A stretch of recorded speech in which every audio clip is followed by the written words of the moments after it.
And share.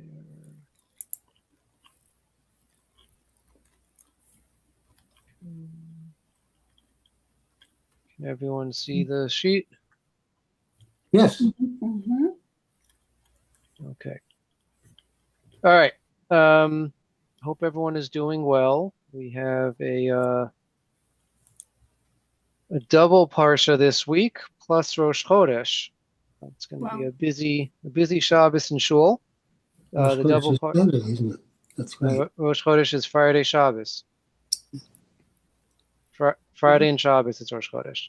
Yeah. Um, so um,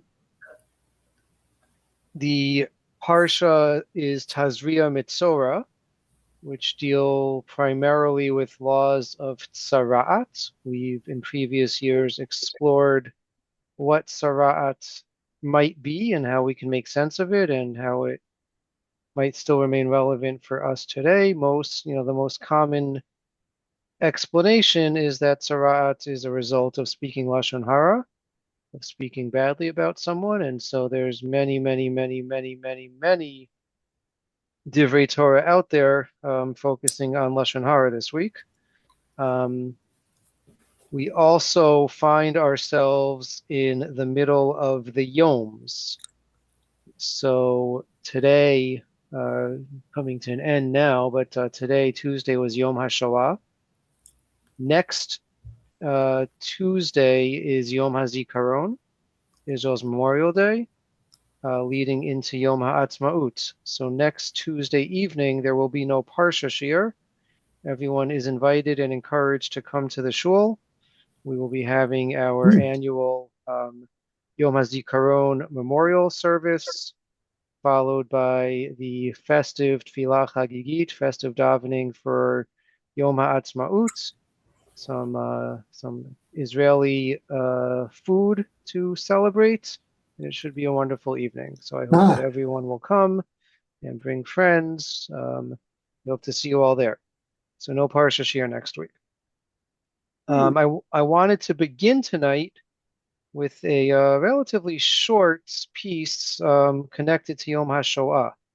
It's an explanation, an insight provided by Rabbi Kalman Shapira, the Piershetzna Rebbe, in his book Eish Kodesh, which Aaron quoted very beautiful passage from over Pesach, describing how, right, when God put his hand over Moshe when Moshe was standing in the cleft of the rock, and so it seemed that everything was dark and distant, but really God's presence was right there.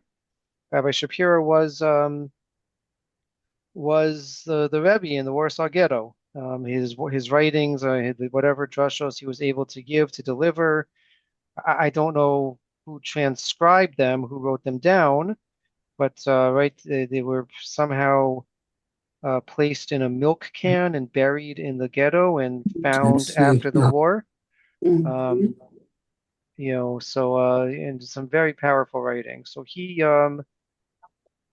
has an insight which I thought was worth exploring on this where we're in the waning moments of Yom HaShoah, but it's based on a section a little bit later in the double parsha. It comes from Parshat Metzora, and this is something that we also explored in years past. We know that sarat can afflict a person in many different ways. So there's sarat of the skin, sarat of the hair, sarat of the clothing, and sarat of the house. And I know one year we explored the notion of sarat of the house. So he focuses on a Rashi, right? So the pasuk in source number 13 tells us, this is from Vayikra chapter 14, verse 34. Ki tavo el eretz Canaan asher ani noten lachem la'achuzah, v'natati nega tzaraat bebeit eretz achuzatchem. When you enter the land of Canaan that I give you as a possession, and I inflict an eruptive plague, a nega tzaraat, upon a house in the land you possess. Rashi tells us, right, it's very strange that the same disease that would afflict a person's body would also afflict the home. So Rashi tells us, uh, v'natati negat tzara'at, b'sorah hi lachem, shehanagaim ba'im aleihem. Um, right, so this is an announcement that they were going to be afflicted with these plagues. Lefi, why are they going to be afflicted with these plagues of their homes? Lefi sheitminu emoraim matmoniot shel zahav bekirot batehem kol arba'im shana shayisrael bamidbar. The Amorim, the Amorites who were living in the land, knew that Bnei Yisrael was coming, and they knew that Bnei Yisrael was going to conquer their land eventually. So during the time that the Jews were wandering in the desert, the Amorim, right, and has some scary parallels to many stories that we've heard of those living in Europe during the times of the Shoah, during the Holocaust. The Amorites hid their wealth, hid their money, their jewelry, their treasures in the walls of their home, hoping that when eventually the conquest happened, that Bnei Yisrael would not take their wealth. And I guess with plans of coming back to get it at some later date.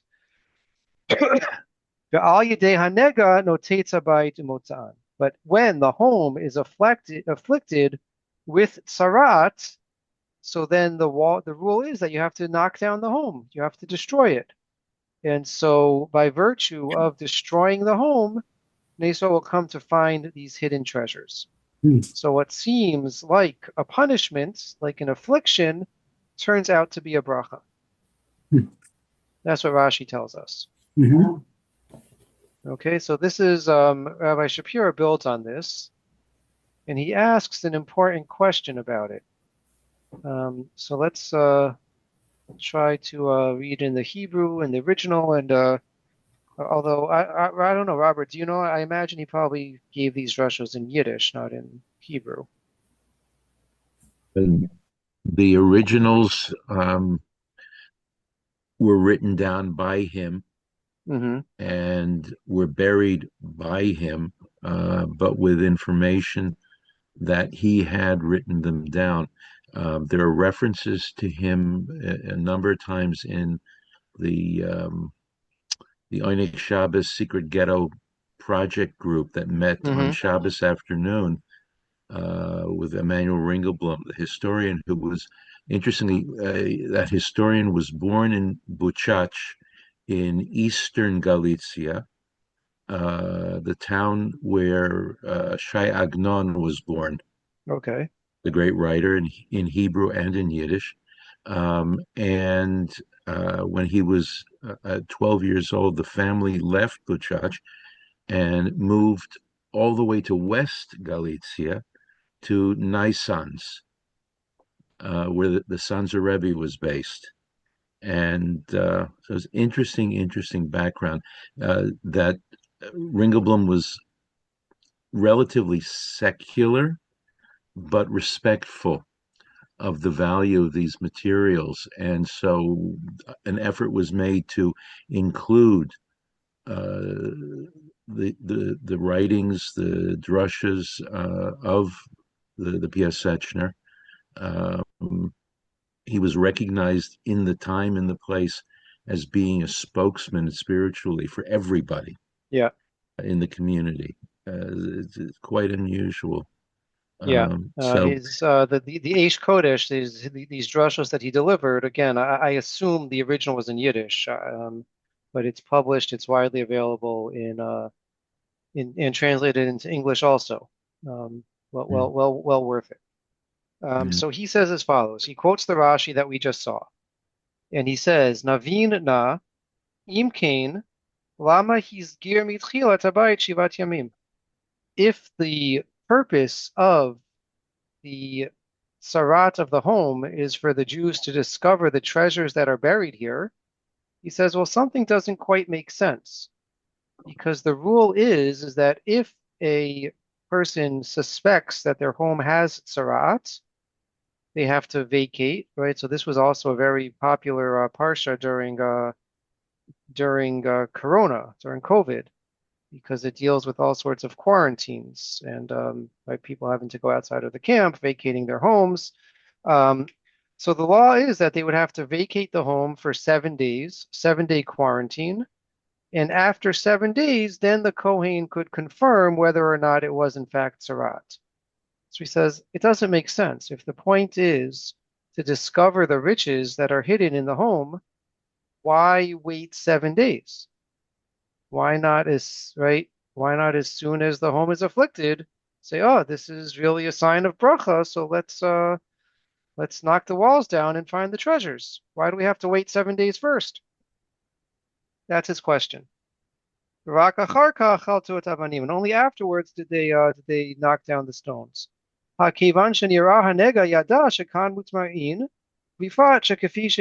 So once the leprosy, the tzarat is seen, we already know, oh, this is a sign that there must be treasures hidden somewhere in the home, right? And he had some other sources that really emphasize this. Um, Imkain rak letovat Yisrael legalot mutzmaniotain. Right. So the only point of this sarat of the home is for the benefit of the Jew that they should find what was hidden in the house. So why does the Torah say that we first have to have the 7-day quarantine period? So he says, right, we can't really know what um, the reasoning for the Torah's laws and the rules. In the English, I'm over here. Um, What's the status of gold that was used for avodah zarah, for idolatry? Would if it they be was allowed to take it, or does gold not receive no, tuma? something that was used for avodah zarah is usher. That has to be destroyed. So But any of the utensils that might be found in the walls, in the wreckage of the dismantled house, would have to be suspect unless everybody knew. Well, there's the halacha is a little different, and it will allow us to yeah, benefit from it. I don't know I don't know that level of detail on all this. I Yeah. mean, presumably it's a coin, it's a piece of jewelry, it's something that would not have been used for religious uses, presumably. Um, so yeah, but it's an interesting question, but presumably, not every fork and spoon was used for avodah zarah. So that's what we're dealing with, or it was coins, it was something that Hmm. yeah. Um, okay. אבל מה שמרמז לנו אפשר, כי יודעים ומאמינים אנחנו שכל מה שהשם עושה לנו, אפילו כשחס ושלום מלכה אותנו, הכל לטובה היא. Even though we can't really understand the ways or the reason or the logic of the Torah, there are hints and there are, we can know and believe that whatever God does, even when, God forbid, it feels like he is punishing us, really it's all for the good. אבל כשרואים כעת שלא ביסודי הגוף לבד מלכה אותנו, רק גם בדברים שחס ושלום מרחיקים הם אותנו ממנו יתברך. So now he's jumping to his situation in 1940 in Warsaw, when we see that it's not only with bodily afflictions that we're being punished, but even things which distance us from God. And what are the things that are distancing the Jews to whom he's speaking from God? Ein cheder l'tinokot shel beis rabban v'lo yeshiva. There's no cheder, there's no yeshiva, there's nowhere to learn Torah. V'lo beis hamedrash litpalel b'tzibor v'lo mikvah. There's no shul. There's no place to have a minyan. There's no mikvah, v'chadome, etc. Right? Or the communal institutions are not available to them. As chas v'shalom safik chashash ole b'kirbenu. Efshar shegam ata kavanato yitbarich letova. So when things are so, seemingly so dire, the thought may creep into our minds: Is this really for our good? Is God really acting for good? um, Im Latova, and right, if God really was acting ultimately for the good, Hayalo lo liyasrenu bidvarim sheyekruvu otanu elav, then he should have afflicted us with things that would bring us closer to God, right? So again, it's hard to, it's maybe a little bit hard to imagine, but right, so someone is sick. So yeah, no one wants to be sick. It's not pleasant. But one result of being sick is that a person may daven more closely to God, right? A person may daven and pray that they should be healed. So, right, there are afflictions that we can imagine might bring us closer. Right, someone struck with poverty. So yeah, it's not fun to not have, a reliable source of money or food, but we can imagine that if someone's very poor, they can still find ways again to daven, find ways despite their poverty to help others that are have it even worse than them. But there doesn't seem to be any benefit to the fact that they're living in this ghetto without any access to Jewish institutions. What's to be gained? Below bittul Torah b'tfila v'chas v'shalom kimat kol Torah, right? So we wouldn't expect if God really acts for our good that He would put us in a situation where we're not able to daven, we're not able to learn, etc. Ha'im ein zot chas v'shalom yisuim shel vayashlichim, right? This seems to be like just bad stuff happening to us. Lachin ro'im b'Torah shagam shenega habatim tme'a u'mitam'a hayita. So that's why he says the Torah teaches us that this tzaraat, the affliction of the home, creates a situation of tuma, creates a situation of impurity. Mikol makom asaba Hashem shlichut letovat Yisrael. And even though it renders someone tameh if they remain in the house, and even though the stuff in the house is going to be tameh, and may potentially have to be destroyed, nonetheless, God did this as for the benefit of the Jewish people. Mitchila tme'a sheva yamim, ve'achar kach nitkale hamatmon. Right, you have to first go through the tameh status of 7 days before discovering the hidden treasure. So when someone is afflicted, they go to the Kohen and they don't say, I have tzarat, but they say kanega. I have something that looks like it might be tzarat, right? Because it attains the status of tzarat only when it is verbally declared to be so. So the person says, I have something that appears like tzarat. He doesn't come and say straight out, I have tzarat. Afilu tamid chacham sheyodea shenegahi rak kanega yomar. Even someone, a Talmud Chacham, a Kohen, who knows that this is definitely, without a doubt, tzarat, nonetheless approaches the Kohen and says, kanega. It appears like a nega. Lehanal mipnei sha'ish ba'atzmo ino yochol lomar im hi be'emet nega o pegara shelo nireh kenega haya yochol lomar. Because a person can't know for certainty for himself whether this is truly an affliction or something bad. Aval be'emet tovahi l'Yisrael asher yetiv Hashem imanu. But really, this is something for the good of the Jewish people that God will do for us. Right. So the application is that he's saying that part of the bracha, part of being able to see the good that God is doing for the Jewish people, is you have to go through this period of difficulty. And so, again, he's writing in 1940. He doesn't know what's going to come next, right? Things obviously got much, much, much worse. But he's telling the Jews at this time, as we're going through what seems to be, right, until the next day, no one could have imagined that what they were experiencing at this point could possibly get any worse.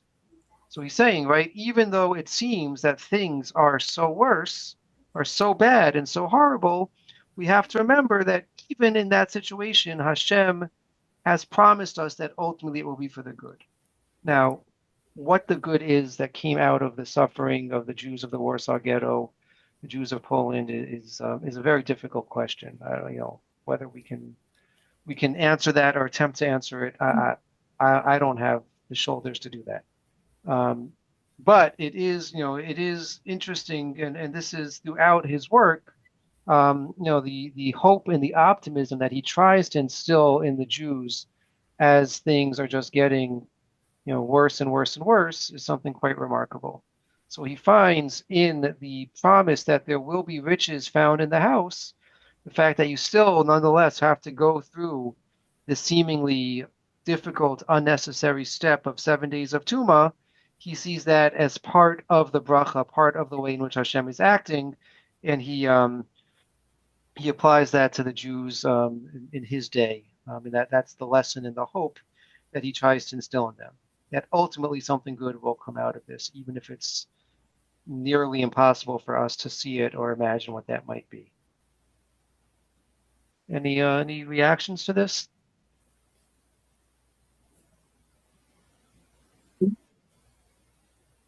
It's remarkable. It's just remarkable. Yeah, yeah. Um, okay, so that was Hashem is always doing good for us. That's what, such a strong and important thing to believe. yeah, yeah, and it's often easier said than done, right? It's very easy to say that this is Oh, the case, and it's very hard to live, to live with that as we're going through difficult times. Um, but somehow he managed.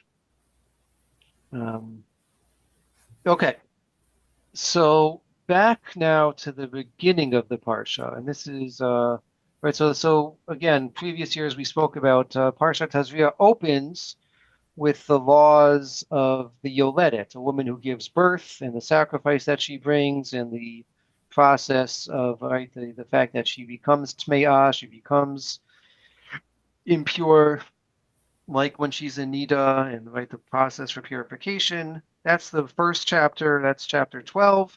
Chapter 13 begins the Torah's discussion of tzarat.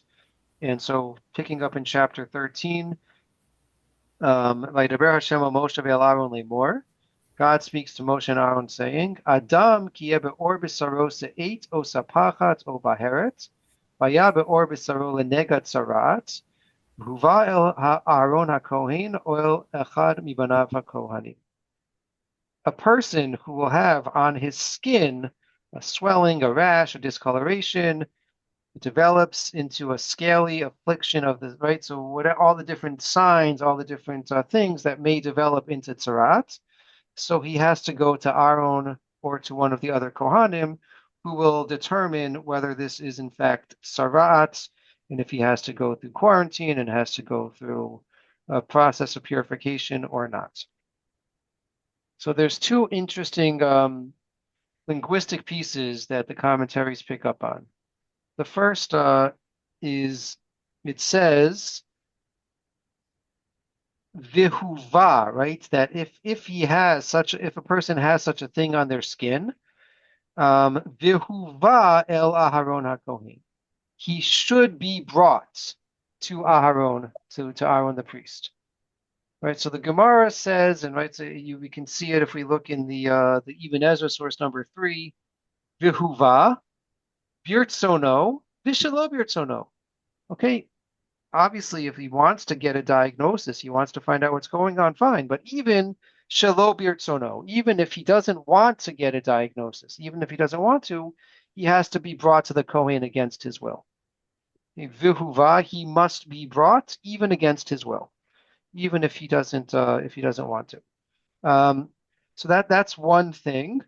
And then the second piece, which we're going to really focus on, is the use of the term Adam. It says a person if they have one of these afflictions, but the term used is Adam, ki yeh be'or b'saro.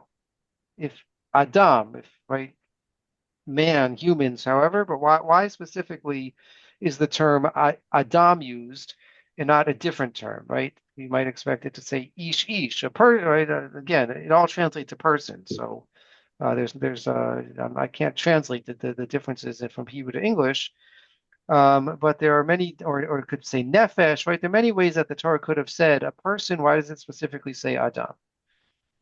Before getting into any of that, it's worth noting the Rashbam says, source number 2, Kol Parshiot Nigei Adam, Nigei Begadim, Nigei Batim, Umaroteim, Vecheshbon, Hezgeram, V'Sa'arot, Levanot, V'Se'ar, Shachor, V'Tzahov. Everything discussed in these parshas about nega, tzarat, of the skin, of the clothing, of the home, right, and the process of quarantine and the different colors, right? Is the hair white? Is the hair not white? Um, all these, right? Ein lanu achar pshuto shel mikra klum. We really don't understand at all what the Torah is talking about on a pshat level.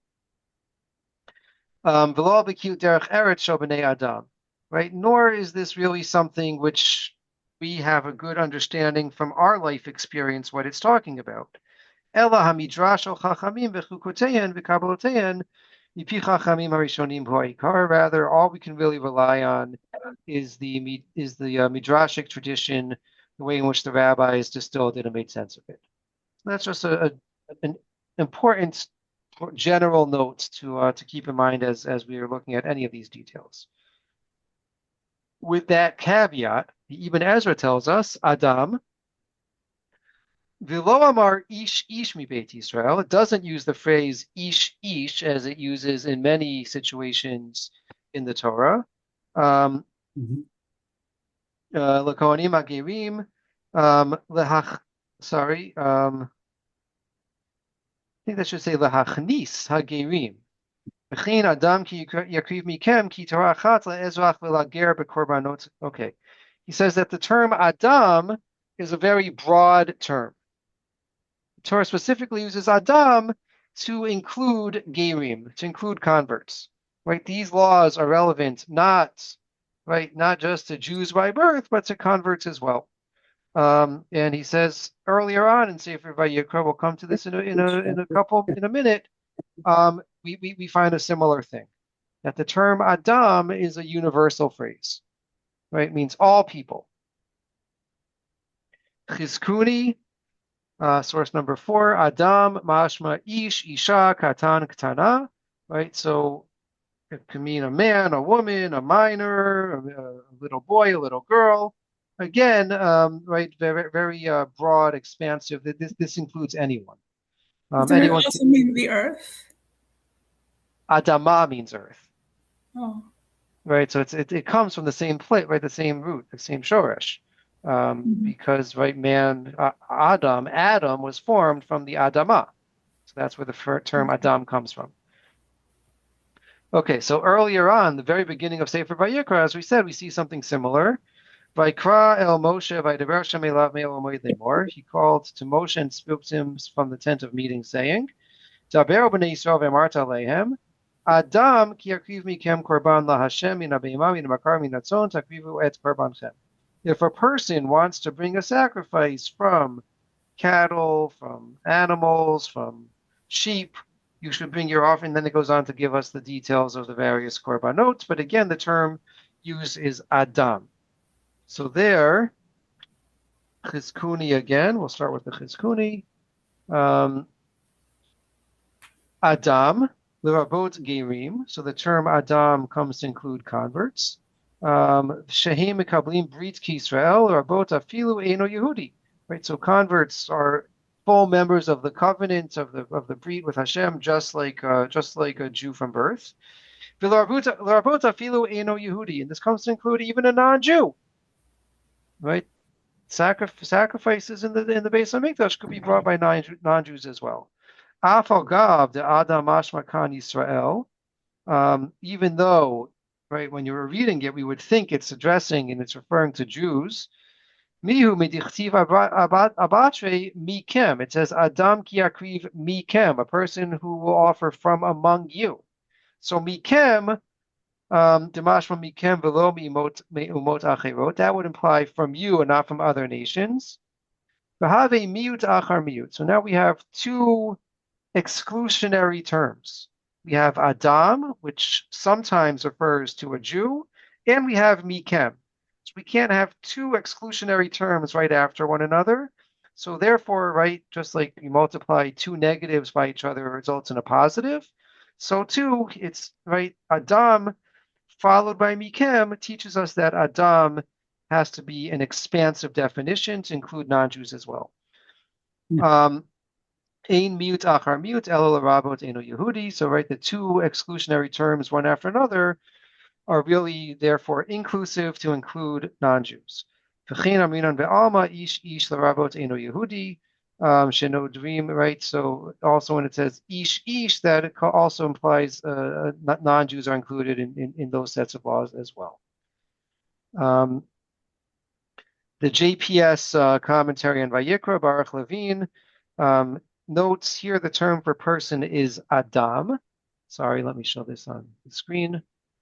Whereas elsewhere it may be Ish or Nefesh. All three terms share the same functional connotation, although each preserves individual nuances. Fine. Things get interesting when we look in source number 8 and number 9. So source number 8 is the Sulam, which is one of the main commentaries on the Zohar. The Zohar, the main work of Kabbalah, of Jewish mysticism. The Sulam is the major commentary on the Zohar. So the Sulam says as follows. Lamadnu kama madrigot nikra ben Adam. Right? There are a few different ways to which humans are referred.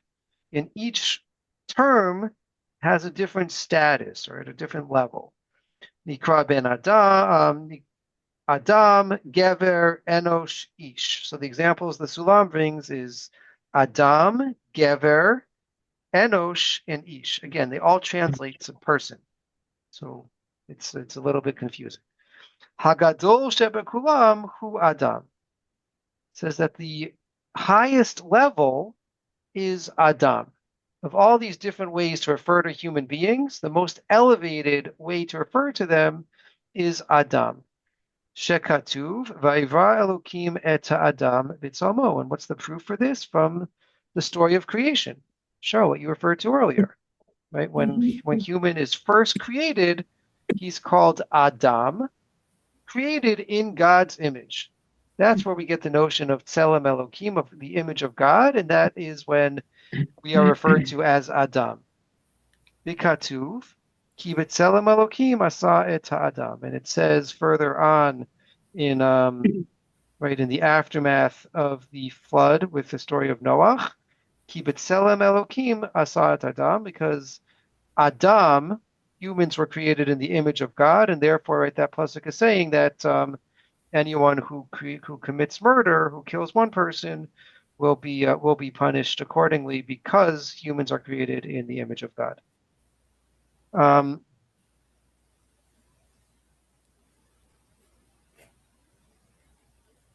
Okay, so if Adam is the highest level of human, right, or indicates the high level, Im kain harei katuv Adam ki akriv mikem korban laHashem. In our pasuk, it says if a person, Adam, wants to offer a sacrifice to God, mi tzarich lakriv korban. Who is it that has to bring such a sacrifice? Hainu rak misha chote. It's someone who has sinned. They have to bring a sacrifice for atonement. Okay, we know that there's other sacrifices. Not every sacrifice that was brought was a sin offering, but certainly that is one of the types of sacrifices that's brought. Shehu madriga grua, right? So if we're referring to a sinner, that would imply someone at a lower level, someone that has done something bad. V'im kol zeh katuv Adam, and nonetheless, the Torah still uses the term Adam. Right, so even though we're referring to someone who has made a mistake, someone who has committed a sin, someone who is in need of atonement, nonetheless, the Zohar says the Torah still insists on using the term Adam, which indicates someone at a very high level. Combine that with source number 9, the Gemara in Yevamot, which says, V'chein hayar b'Shimon ben Yochai Omar, Kivrei goyim einan betamim ba'ohel. So there's a huge debate. We know that generally a corpse, right? No, in all situations, a corpse creates tuma, creates a situation of impurity. So the question is, are the rules exactly the same for the corpse of a non-Jew as they are for a Jew? In that the corpse of a Jew not only is mitame, not only renders someone impure if you come in direct contact, but even if you're in the same ohel, the same room, in the same house, the same building, which is why Jewish funeral homes, a Kohen doesn't enter into the chapel for the funeral service, but they're somewhere outside where they can listen, because just coming into the room renders the Kohen Tameh. So there's a debate, does that rule of ohel, of too much ohel, apply to a non-Jewish corpse as well? Very, very rich, interesting halachic discussion. But Rabbi Shimon Bar Yochai is the opinion that a non-Jewish corpse does not create tumat ohel. And what's his proof? Shene'emar v'aten tzon mariti adam atem. It quotes a pasuk from Yecheskel. You, my sheep, the sheep of my pasture, are Adam. Like God speaking to the Jewish people calls them Adam. Atem krim Adam, ve'ein hagoyim krim Adam. You, the Jewish people, are called Adam, and non-Jews are not called Adam. Right, so we have this conflicting ways of reading the term Adam. On the one hand, Adam indicates, right, we saw that it's a very inclusive term to include converts, to include non-Jews, to include minors, and right, anyone that we think might have been excluded from whatever rule is being discussed. No, in many places we're told that the term Adam is an inclusive term. And yet we have this Gemara in Yevamot, which tells us that Adam applies only to the Jewish people and not to non-Jews. I have a friend who is a Kohen, and there was a dead animal on his lawn, and he couldn't remove it. Or he said. Yeah, we don't really pay much attention to those rules anymore. I mean, there are rules of tuma of animals, but that's really not in play these days.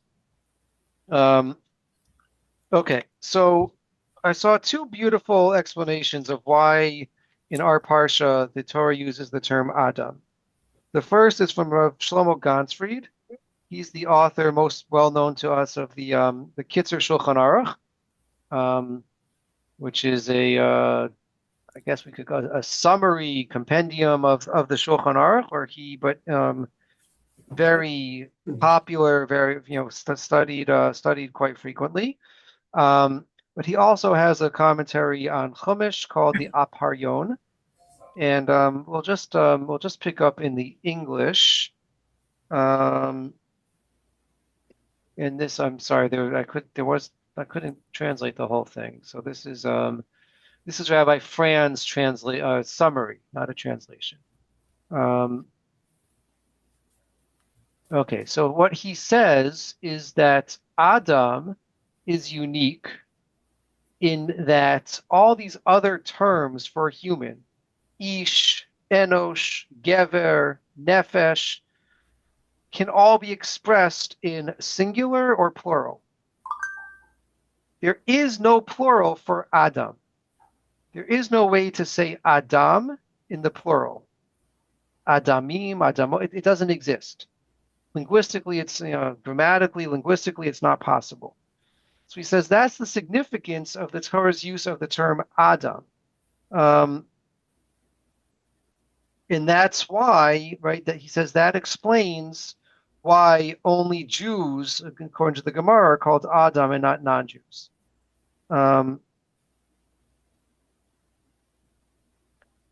So the simple meaning of the above quoted Talmud passage, where is it?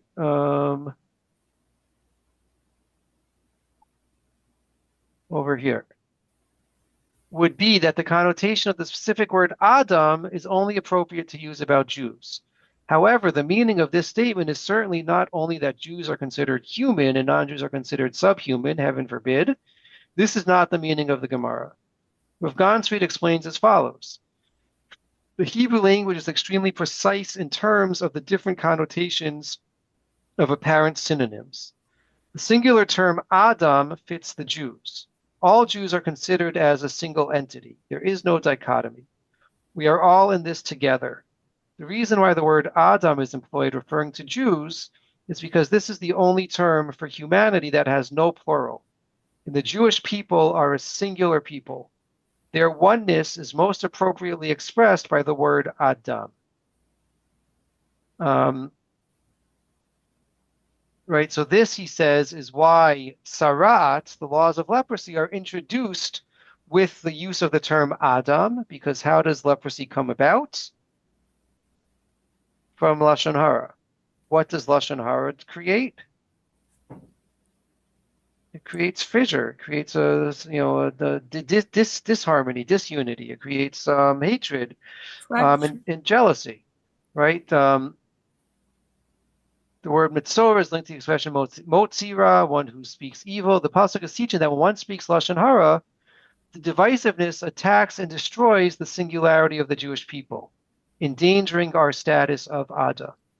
The idea serves as the introduction to the whole section of Tzaraat laws. We have to remember that Jews are called Adam. We must view ourselves as one big body. We are all in this together and dare not slander one another. So the use of the term Adam drives home this lesson that that we really have to ensure that we're not doing anything that will cause sarat and bring about disunity and division. That we have to really remember that we have to continue to see ourselves as one united people. And then Rav Frand, as he always does, brings a really powerful story about this. So he says that there was, one of the blood libels against the Jews. So a Jew was accused of using Christian blood for baking matzahs. And they get wind of the fact that one of the arguments that the non-Jew, the government, is going to bring against them is this Gemara that we saw, which says that Jews don't see non-Jews as humans in the same way, because only Atem Krim Adam, Me'in Umota Olam Nikrim Adam, only Jews are called Adam. So how's the defense? Well, what defense is there? That is what the Gemara says. So he says, Rabbi Frand says, they go to the Chorta Kever Rebbe, I'm probably not saying that correctly, and asked how could he respond if the opposing lawyer would throw that Gemara at him.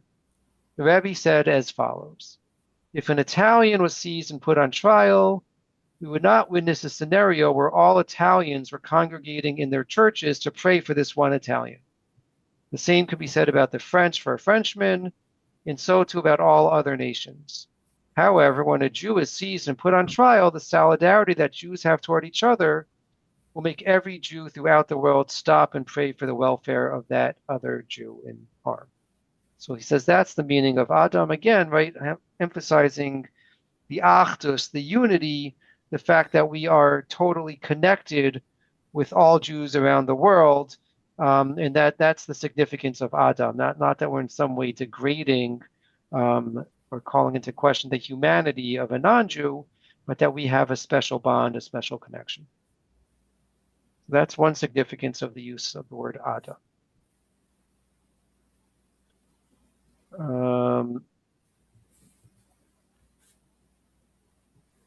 Okay, a second approach is brought in the name of Rav Nissen Alpert. Rabbi Nissen Alpert was born in somewhere in Europe, came to America.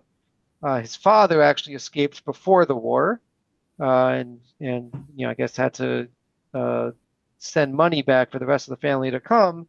And by then it was too late, and Rav Nissen Alpert, I guess with his mother, maybe some siblings, was able to make their way through Shanghai and eventually come to I think if I remember correctly, they came to San Francisco and eventually reunited with his father in New York. He became a Rav on the Lower East Side, and then later in life of a shul in Long Island, and he was the he was a Rosh Yeshiva at Yeshiva University. Maybe the first Rosh Kollel. He was a big deal. Okay, so he says that, right, going back to what we saw with the Zohar, that the term Adam is the greatest term, right? Refers is the greatest way to refer to human being. He says, what is it about Sarat that indicates someone would be Adam, would be great, and would be deserving of praise and described at the highest level? After all, as we saw, this is a person who sinned. So he says the fact that, right, the key word for him is what we saw at the very beginning, V'huva el Aharon HaKohen, that the person, even against their will, goes to Aaron, right? That the person recognizes something is amiss. We can imagine it might be embarrassing, right? If you do in fact have tzaraat, so you have to be sent out of the camp, everyone's going to know that you've been afflicted with tzaraat. Everyone's going to know that you did something bad, that you spoke lashon hara, that you are deserving of some kind of punishment. He says, nonetheless, if the person goes and shows the Kohen, I have this happened to me, even if it's against their will, but right, the fact that they're ultimately willing to to go along and do this, that is the greatness. The greatness is the willingness the willingness to admit their mistake and admit and let the community, let the broader world know that they acted inappropriately, and the desire to fix it. That's what it means to be Adam. To be Adam means to own your mistakes, to own your sins, and to endeavor to fix it. And the mashal, right, the way that, again, Rabbi Fran quotes this in a different essay, I was able to just, again, couldn't find the original, but Rabbi Fran, right, gives the analogy to someone who's sick and knows that they have to go to a doctor, but the doctor's going to say, you have a cavity. The dentist is going to say, stop eating sweets. Well, if you don't go to the dentist, you could continue to ignore it, and your tooth might hurt, but at least you can eat the cake and the cookies that taste so good to you, right? But once going to the doctor, you recognize that you need to do something to change, and so that's the analogy that he gives. Right, so just I'll read the final paragraph here. The pasuk is talking about a person who realizes that he is not feeling well, that he needs to do something about it. It's difficult, but I am going to go to the doctor. Similarly, Adam, yes, he has fallen, he has sinned seriously, but he wants to get better. He knows he is sick and he wants to do something about it. That distinguishes the Adam from the non-Adam. Even though it is difficult for someone to admit he is wrong and needs improvement, he is brought to Aaron the priest. You know who brings him? He brings himself. Because of that, the Torah affords him the special title of Adam. So the greatness of humans in this situation of tzarat, where clearly they've done something wrong, clearly they've acted inappropriately and are deserving of punishment, the greatness is the desire to rectify the situation. The willingness to admit, I've messed up, and I want to do something to make myself better. And so by this seemingly very simple phrase, Adam, we learn some very important lessons about what it means, right? What the Torah is envisioning for us, right? Number one, that we're part of the greater Jewish people. And so we have to be even more careful when it comes to lashon hara and other things that may cause division among the Jewish people. We have to remember that Adam, the phrase Adam, teaches us that we are united. How does it do that? Because it's the only phrase for humans that has no plural, right? We are one people. And the second is the idea from Rabbi Nissen Alpert that to be Adam means to own your mistake, to be willing to admit it, to confess, and to be willing and to take the steps to improve and rectify the situation. Any questions or thoughts on this? Well, I just wanted to bring from the Rebbe on the first pasuk that occurs at the beginning of the book, the one that you quoted briefly on the first page at the bottom about the when one brings a person, brings themselves is the implication and so on. but he makes sure to say that it means man and woman. Right. And because he's heading eventually to what's called the fifth level of the soul, Adam Harishon. Mm-hmm. This insight about oneness, I think, is very beautiful and is very good. But it is a oneness because it is made up of two, and that's a different kind of oneness. And it has vast implications for a lot of things. But it is really a dilemma sometimes. I know we've had people come to our table over the years, who maybe were in the process of converting, or they themselves were Gentiles. And they would ask these questions. Well, aren't we all really made in God's image? And the passage goes on to say, which was not quoted, male and female, he created them. What is this all about? So the question for us is, why is this referring to us as Jews, and what is that special unity? The passage from Rabbi Frand about if an Italian gets arrested, does all of Italy pray for him? No. But if a Jew gets arrested, Jews all over the world are praying for the person, as an example of this incredible unity that we do have.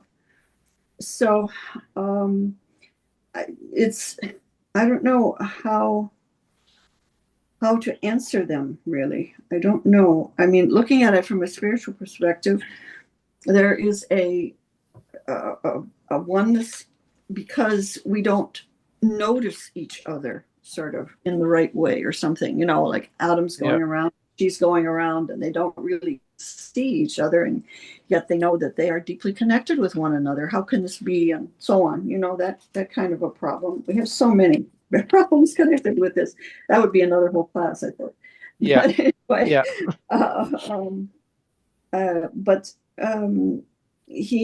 He wants to have the level of Adam as for example, Rabbi Alpert, at the highest level, a distinguished person. Well, why is that? And then when all of this lapses into speech, it's all talking about he this, he that, and the Rebbe insists that it always means man and woman, because they are tied so to one another, and that Jewish marriage in particular is the symbol of that for all of us, and so on.